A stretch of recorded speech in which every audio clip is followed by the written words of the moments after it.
Podcast.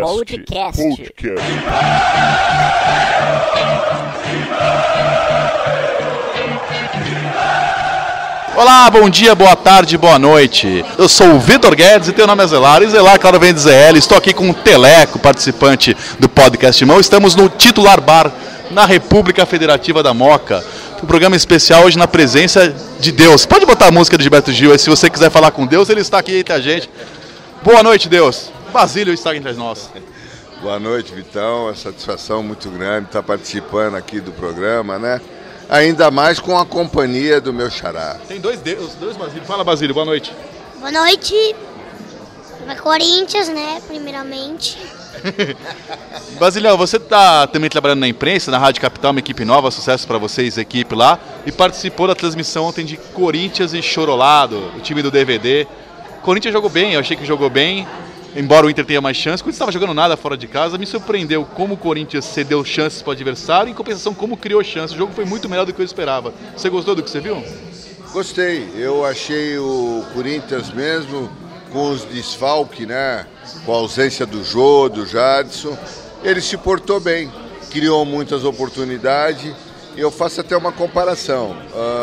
O Corinthians jogando os clássicos se portou bem, que nos deu assim uma esperança, uma credibilidade de melhoras nos jogos seguintes. E isso acabou não acontecendo.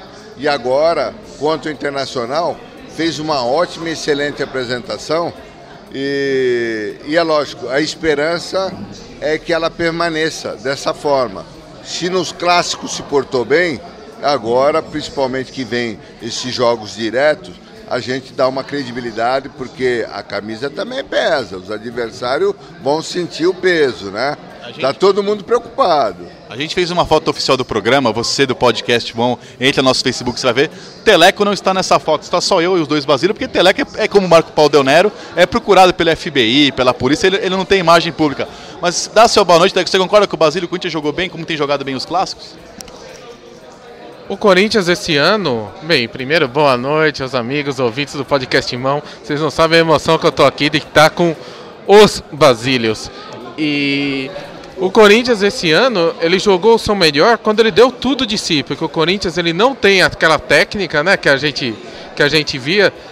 Eu tava até comparando que o Corinthians sempre se deu o melhor quando tinha mais um time aguerrido do que técnico, né? As exceções talvez tenham sido os times de 51, 54...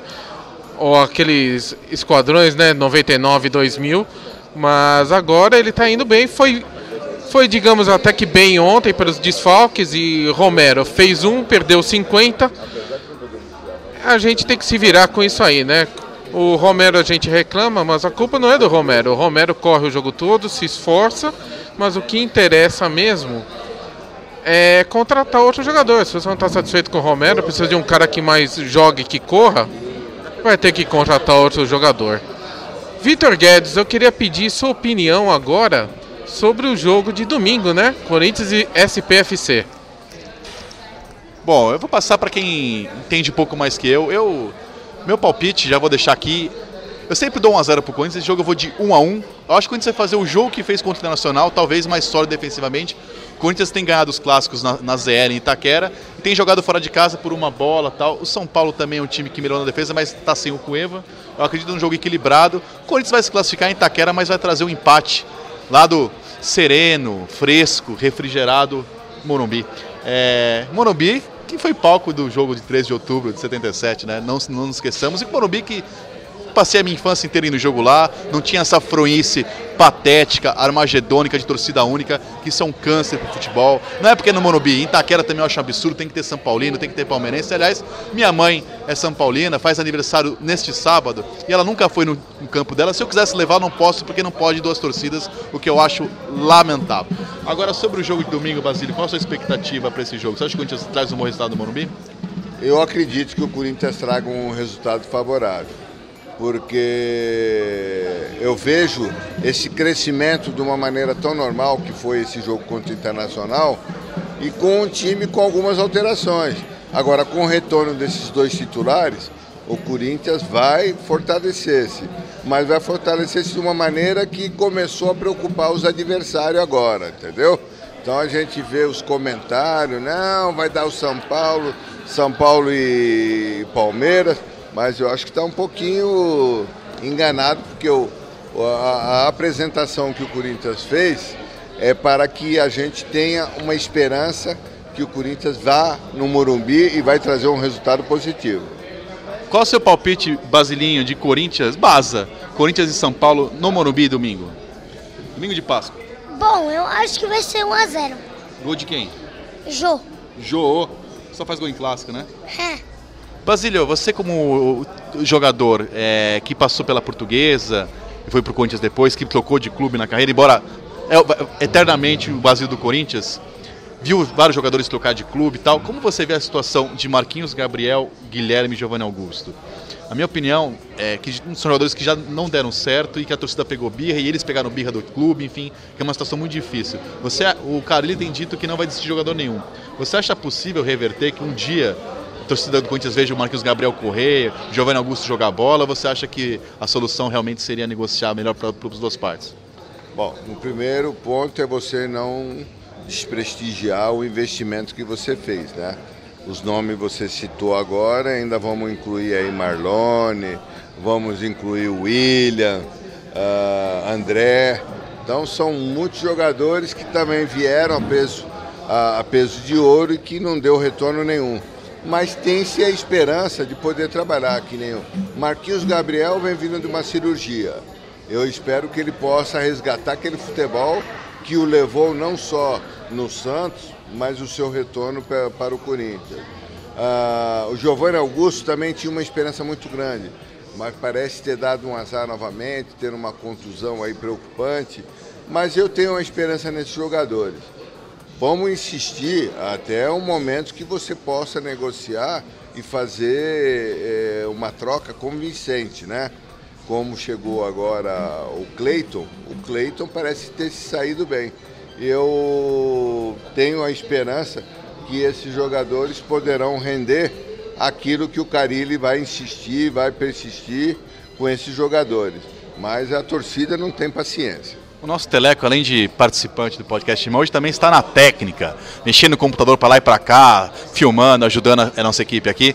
Antes do Teleco dar o palpite de Corinthians e São Paulo, já que vamos aproveitar esse momento aqui de Larbar especial dos 40 anos do título mais importante da história do Corinthians, eu sempre digo que para mim, que tinha 8 meses e 17 dias naquele dia, lembro como se fosse hoje, que é o dia mais importante da história do Corinthians. Meu filho chama Basílio, e se tivesse nascido em 2013, 2014, 2015, não chamaria Emerson nem Paulo. Para mim, ainda 77 é o título mais importante do Corinthians, e coloco 90 no mesmo patamar que os dois títulos de 2012. Acho 90 tão importante quanto a Libertadores e o Mundial. Você, Basílio, você sente assim mesmo carinho da geração antiga, eu tenho certeza, mas da rapaziada nova assim. Você tem a noção exata o que significa 77, por mais que a gente liga a televisão e fale Paulistinha, e o mundo tenha mudado, as pessoas não perderam a noção da importância daquilo, do que foi aquilo para o Corinthians? Olha, primeiro de tudo... Obrigado por tudo. Não, que é isso. Primeiro de tudo que nós não tínhamos a dimensão que seria um dos títulos muito valorizados pelos torcedores corintianos, e até propriamente da imprensa, né? Agora, a busca e a realização, ela apareceu de uma maneira tão natural que hoje, após 40 anos, é um dos títulos mais valorizados. E eu já disse isso para o próprio Emerson, né, o Sheik. Sheik, você ainda continua em atividade, mas daqui 10, 15 anos, 20 anos, você vai ver como a repercussão vai correr de uma maneira como foi da minha geração e da minha conquista. Ela não foge muito. É que o torcedor ele tem a valorização por causa dos anos que o Corinthians ficou. E não é só o torcedor corintiano, não. Se você for observar o São Paulino, o palmeirense, o santista, eles falam, de 77 para cá as coisas se transformaram. Transformaram sim. Que aí o Corinthians veio atropelando, veio conquistando, foi o primeiro brasileiro, foi a Libertadores, foi o Mundial, e tudo isso faz parte de uma equipe como o Corinthians. 77, emendou 79, 82, 83, em 77 o São Paulo também estava no meio do caminho, não estava? Tava, o São Paulo tava porque Semifinal. nós, com o carrasco deles, né, que é o Geraldão, fez o gol que praticamente nos levou Era outro a regulamento, mas era disputarmos. semifinal, né? Era É semifinal. a semifinal, porque nós passamos para ir para a final contra a Ponte Preta, que já tinha se classificado na primeira parte do campeonato. Que lá era a questão de turno, o Botafogo de Ribeirão Preto foi campeão no primeiro turno. Então, assim, não é um regulamento espelhado, mas na prática, para o ouvinte entender. O Corinthians ganhou de São Paulo e por isso foi a final. E 40 anos depois pode acontecer a mesma coisa, né? Sim. Ganhar de São Paulo e da Ponte Preta não é uma coisa muito estranha na história do Corinthians. Né? Nós estamos revivendo tudo aquilo que aconteceu em 77.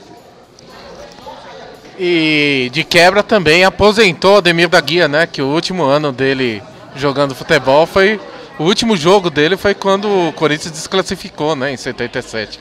Basílio, eu gostaria de perguntar para você o que você acha dessa desvalorização do Campeonato Paulista, né, em frente a outros campeonatos, mesmo no Campeonato Brasileiro, muitas vezes os times jogavam com o time reserva, ou não davam aquela bola toda, e lógico que todo mundo queria ganhar, né, todo mundo quer ganhar todo o campeonato.